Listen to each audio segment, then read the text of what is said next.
If you start up here and pull the outer layer up from the layers underneath it, you can start a little incision and use that incision to see that you've gone through that one layer and nothing else. So by holding it up and looking through that hole, I can see that there's a thin layer of muscle and fascia underneath, deep fascia that separates it from the next layer of muscle.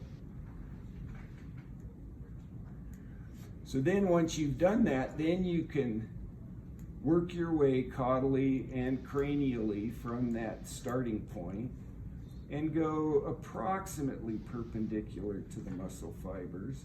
And if you run into the layer underneath it, a lot of times, especially with wrinkles like this, the wrinkle will push the second layer up against the first layer, and so you might cut a little too deep, which is okay. Just try and correct your error quickly.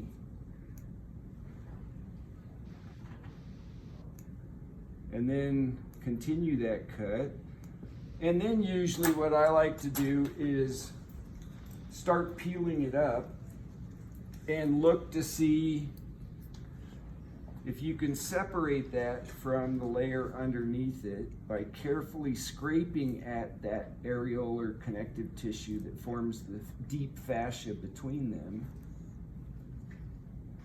until you can see the extent and the direction of the next layer. So you can see these wrinkles play havoc, and you might have to work carefully through it.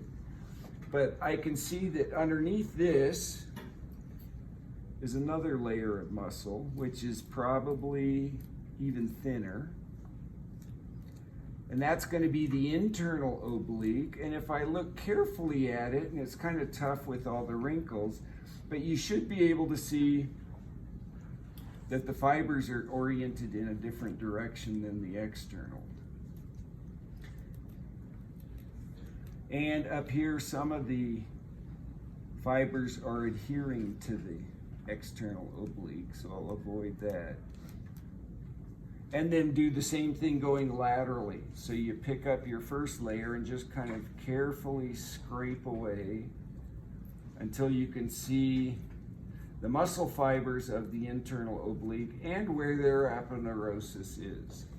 And the internal oblique will be oriented a little cranially as it moves medially or ventrally. So it'll be oriented like this, whereas the external oblique was like that. And its aponeurosis is going to be a little further out laterally than the external oblique.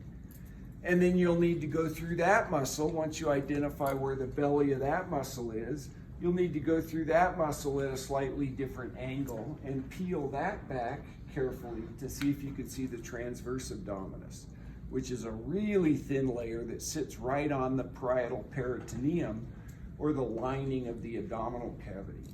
So if you see colon or small intestine, then you've cut through the transverse abdominis, and you need to try and pull apart that body wall.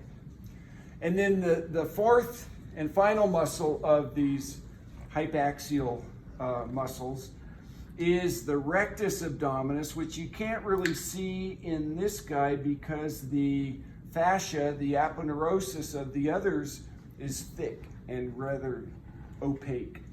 But the rectus abdominis is going to run from the pelvis up to the thoracic cavity or cage.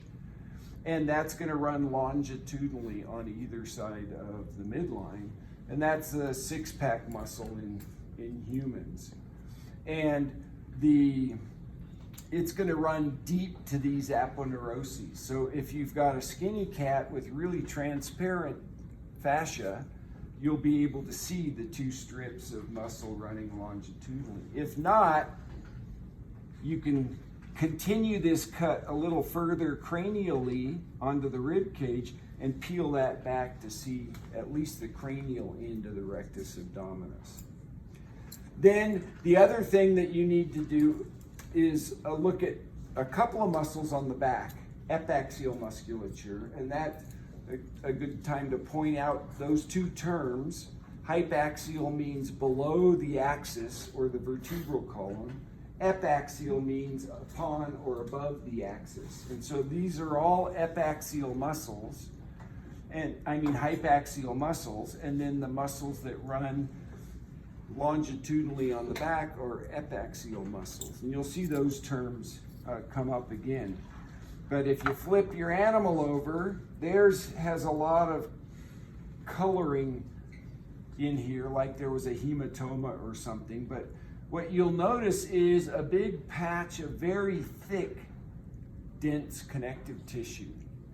And this is the thoracolumbar fascia, which is an important site of origin for those oblique muscles and for the latissimus dorsi and other muscles that are in the back. So this thoracolumbar fascia you need to cut through in order to see the epaxial muscles that are listed for this chapter, which are this section, which are the erector spinae and the multifidi. And those run deep to the thoracolumbar fascia and run longitudinally. So to do that, you need to find where the vertebral spines are, the midline, and then cut about a 1/2 inch off of the midline through that thoracolumbar fascia and peel it back. And you might see another layer of fascia that you need to cut through also, because there are multiple layers of that. And then eventually you'll see muscle fibers that are longitudinally organized. Now, one thing I want to tell you about muscle dissection in general, as you're dissecting the hypaxial and the epaxial, you should do all your dissections on the same side of the animal for a few reasons. One, that leaves you an intact side if you need it. If you damage something or something doesn't look right and you need to dissect that structure over again, it's really valuable to have a clean path. And also, as you're going to deeper and deeper muscles, many of our dissections are going to depend on previous dissections exposing those muscles or structures and cutting away more superficial structures. And so by always doing it on the same side, then you can progress from where you left off. If you flip sides, then all of a sudden you've got to go through all those superficial things that you already cut through. So if you're going to decide, like I started this on the right side of the animal, then you should continue and do all your dissections on the right side. Got it? Okay.